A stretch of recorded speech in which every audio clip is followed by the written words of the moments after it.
In the midst of social distancing and business lockdowns, a freelance writer and a graphic artist bought a bus, converted it into a tiny home on wheels, and moved out of our 4-bedroom house. 1 year later, we downsized to a Chevy Express. Now we travel between Texas and Pennsylvania from April through November while exploring small towns with rich histories. In the winter, we hunker down in Texas in our schoolie and dream of our next big trip. We're Alan and Teresa. And we're rolling with our gnomies. All right, so we went to Mount Jackson. Hold on. And they didn't have a very good walking tour map, so we ditched Mount Jackson. And now we are in New Market, Virginia. We found a walking tour map on their on a website. We're going this way. Oh. And so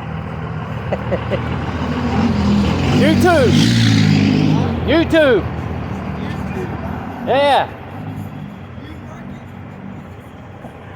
Yeah, we do small towns.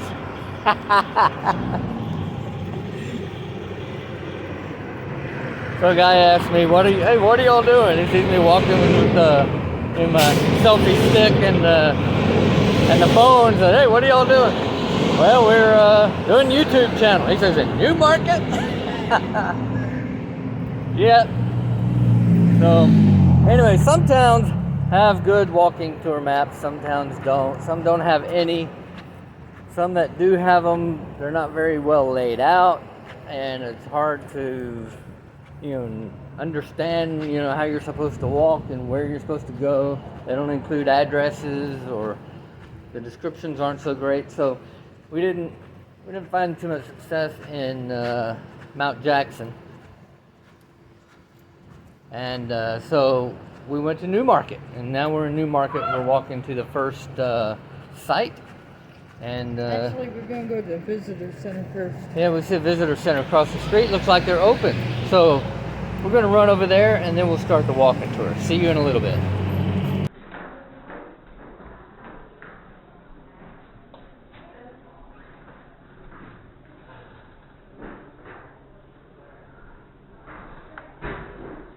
Wow.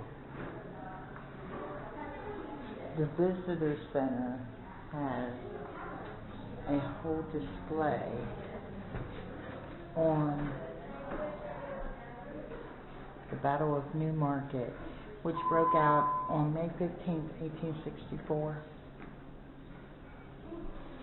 Artillery shells crashed into the roadway, bullets whizzed between buildings, and terrified residents scurried for safety. After 3 years of war, battle had come to New Market.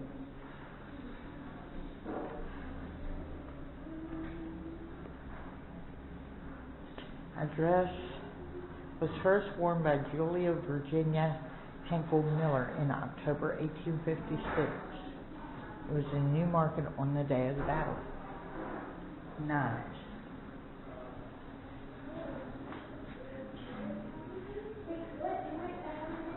And of course, the road right outside of this building is the historic Valley Turnpike.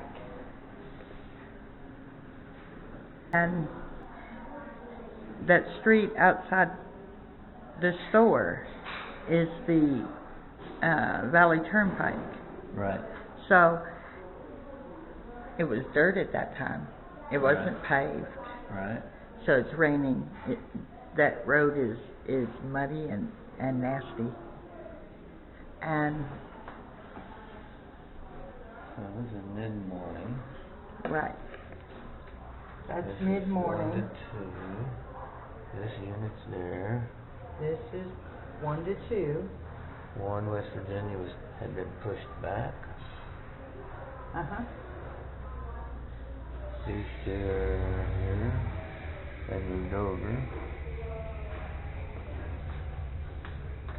2 to 3. South had pushed them back. This is the north, Siegel. Alright, you got another unit coming in, another unit pushing forward, they're pushing in. About 3 to 4.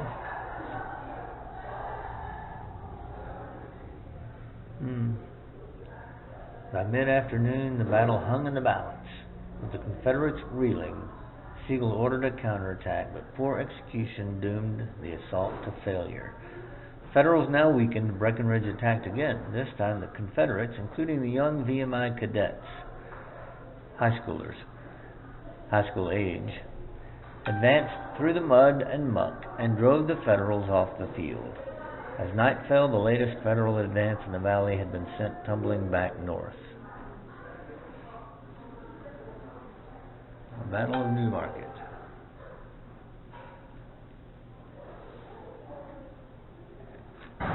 Now, so we're standing across the street corner from the John Henry General Store.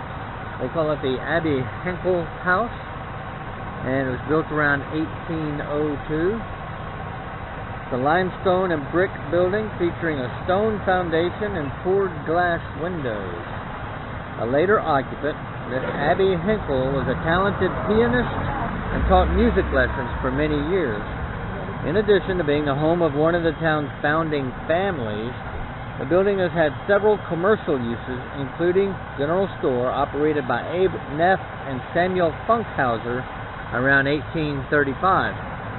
And it's a general store now as well. This is called Hotel Weaver. It's right next to the general store. Southern section of this building was constructed by David Henkel on the site of the former D.S. Henkel and Brothers store. The northern section was a later addition. The building was once the residence and office of Dr. Moorhead. It was later known as the Hotel Weaver in honor of owner Jack Weaver, who carried mail and passengers between the New Market Post Office and the train depot. okay. All right, 9373. That's the red house. Yep. William Dulaney House. In 1806, the William Dulaney House stood on this lot.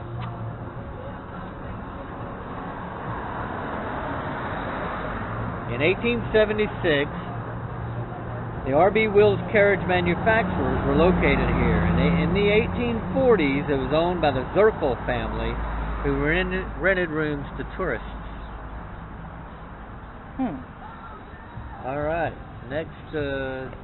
right next door. Well, it's just going to walk us right up the street, huh? It is. Okay. Well, I mean, there's worse tours, I guess. All right, John Waybright House. It was both of these right next door, 69 and 67.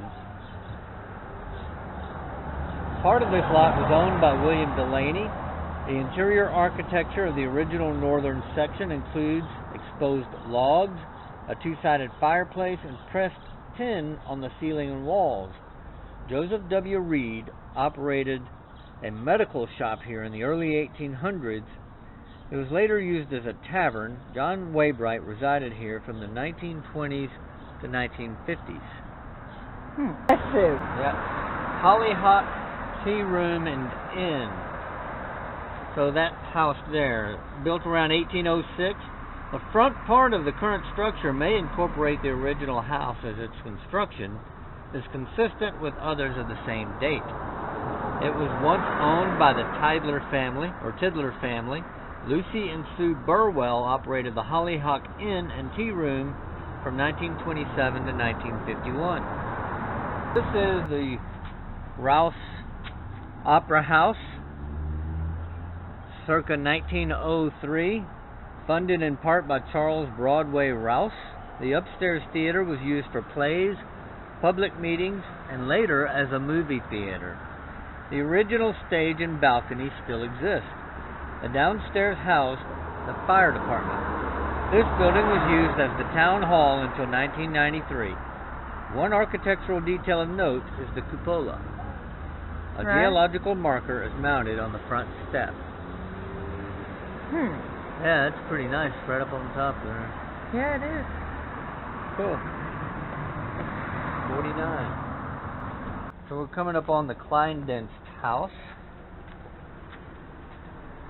I guess it's that yellow one. That's what I'm gonna guess. You see on the stone there, Yeah. Kleindienst. Around 1882, John W. Kleindienst, owner of a local carriage factory, hired Robert Long to construct this house. A style with the Kleindienst name can be seen out front. Yeah. The property is still owned and occupied by descendants of his sister Eliza Kleindienst Krim, known as Mother Krim for her efforts in caring for wounded VMI cadets after the battles of New Market. All right. 90. Hi. What do you think? I love it. Beautiful. You do all that? Yeah. We're getting ready to, with the Shenandoah Valley Battlefield Foundation, Okay. getting ready to put a couple signs here. Hey, Mike. One about that house. One, there was a seminary here. That plaque is about, Okay. and there was an old church back where that gray shed is back there. There was an old Right. church. Okay. An old church too. So they're gonna have some plaques. Oh, Nice. awesome. Nice. Cool. Thanks.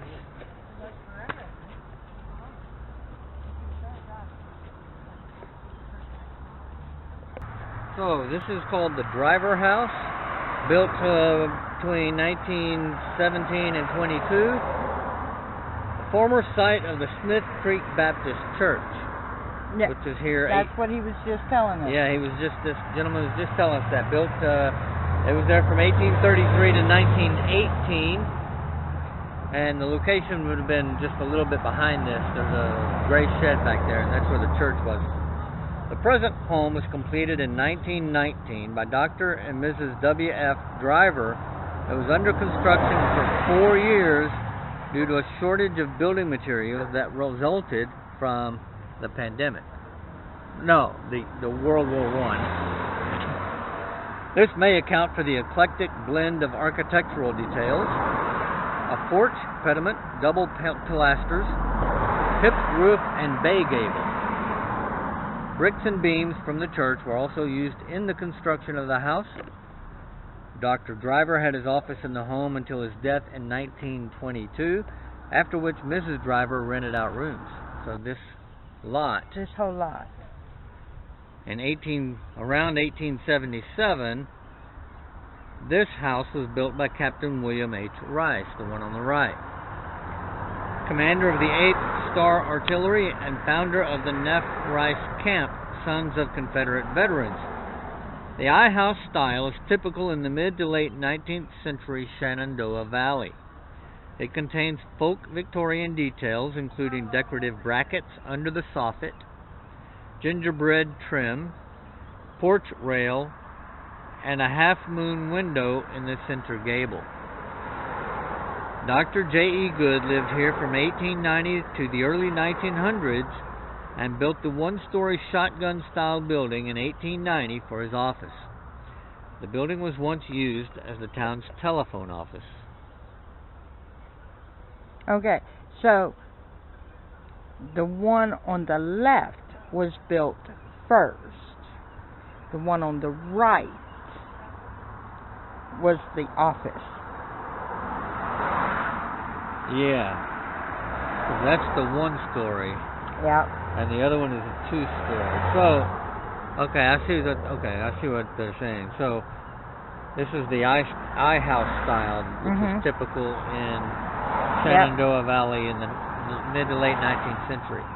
Yeah, and so you can see the Victorian details, the decorative brackets. Yep. Yep. Under the soffit, right up there on the top. Yeah. Gingerbread trim on the Gingerbread porch. trim. This house is the William Wicks family house, built around 1804. No, it's fine. William Wicks and his son were woodworkers. An 1850 census notes that William Sr. was listed as master painter, wheelwright, and that he owned a chair-making factory. William Jr., along with a brother named John, were part of the 10th Legion Artillery. In December 1859, they were sent to Charlestown for guard duty in connection with the trial and execution of John Brown. William W. Wicks served as the town lamp lighter for many years, lighting the lamps at dusk and putting them out at 10 p.m. And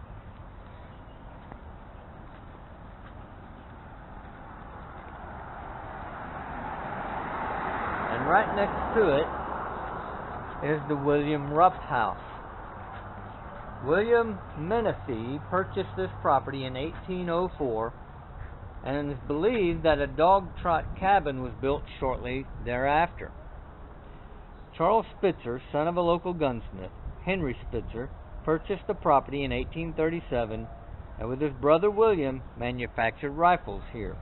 In 1866, the property was purchased by William Rupp, a well-known fresco painter. George M. Neese, a Confederate veteran and author of 3 years in the Confederate Horse Artillery, also lived in the house between the 1860s and 1921. All right.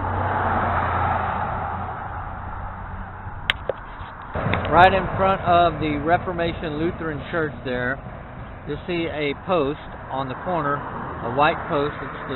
They call it the shell-struck post, and you can see a shell right in the center of it there. It's a replica of the original post. It was struck by a 3-inch shell fired by Snow's Maryland Battery during the Battle of Newmarket. When the shell struck, General Breckinridge was sitting on his horse in the middle of the Old Valley Pike, about 5 yards from the post. He was in the act of raising his field glasses to make an observation of the enemy's position. I guess he figured out where they were. I guess he figured out what direction they were coming from. Yeah, well, that's interesting stuff. Stuff like that, you can't get on the evening news. I guess not. The Reformation Lutheran Church is also a historic site here in Newmarket. Stained glass windows fill the sanctuary. The west wing of the church, built in 1992, stands on the location of St. Matthew's Evangelical Reformation Lutheran Church, built in 1890. The original Davidsburg Church, in 1793, a Union congregation of Lutheran and Reformation members, was located directly west of the Reformation Lutheran Church site on a half-acre donated by Ludwig Zirkel, and is now part of St. Matthew's Cemetery. Alright, so I'm trying to get oriented here. Alright, this is a guardhouse built around 1924. Mr. Ben Guard had Jacob and Erasmus Bowman build this craftsman bungalow for his wife Maureen in 1924. Maureen operated Mrs. Guard's kindergarten and first grade for many years. The house was purchased by Jacob Bowman's great niece and her husband in 1988 after having been in the Guard family for 64 years. 9312. You can stop that camera. There's the Baptist church right there. Oh.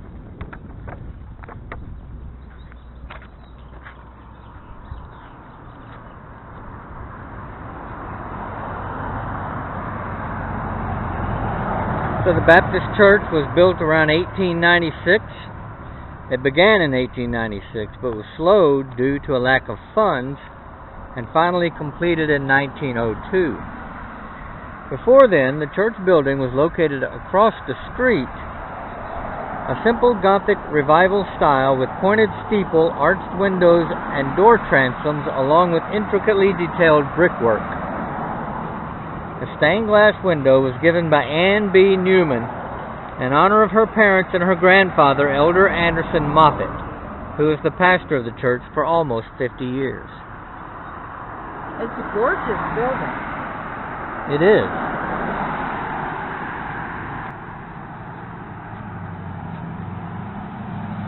So, on guessing that this is the original. This half is the original structure, and that was built on later. That's an addition. They don't talk about the addition, but yeah, I love that spire.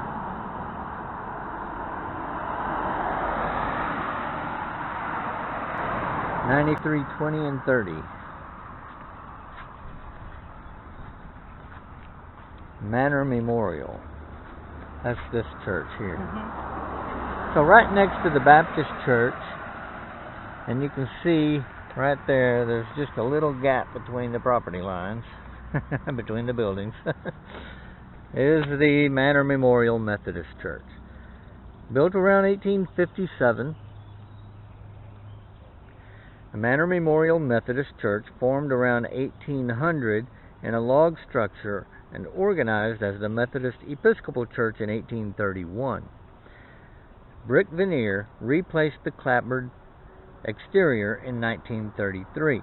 The parsonage, constructed in 72 and located south of the church, stands on the site of the Newmarket Female Seminary, which was established in 1844. That's what that man was telling us. Yeah. In 1867, Mary Lynn Harrison Williamson purchased the building and ran the seminary. She also wrote several biographies for children. The Life of Washington, The Life of Lee, and The Life of J.E.B. Stewart. Her daughter, Mary Williamson, became Dean of Hollins College. Wait, you mean Jeb Stewart? Yep, Jeb Stewart. Okay. His initials are J.E.B. They call him Jeb. All right, 9350. I believe that was where the seminary started. That one there? Yes. Yeah. That's what that man was telling us. Exactly. Now, the little gray building we can get a view of Yep. this side of the street. So, we talked about the house here that was built on church property. That little gray building right back here is where the church was. So it's on the same property, but that's where the church was located. Alright, so we're looking at what they call the Strayer House, and you can see that Strayer sign, J. Strayer, right above the door. It is now the Visitors Center. They have a little cafe in there, a Civil War exhibit, souvenirs and all that, but it was built around 1807 by Joseph Strayer, and it served as a store. They sold clothing, paint, and hardware. Stonewall Jackson reviewed his troops at this location during the 1862 Valley Campaign, and Jubal Early used the building as his headquarters in 1864. Several hotels have operated at this location, beginning in the 1880s and running up through the 1950s.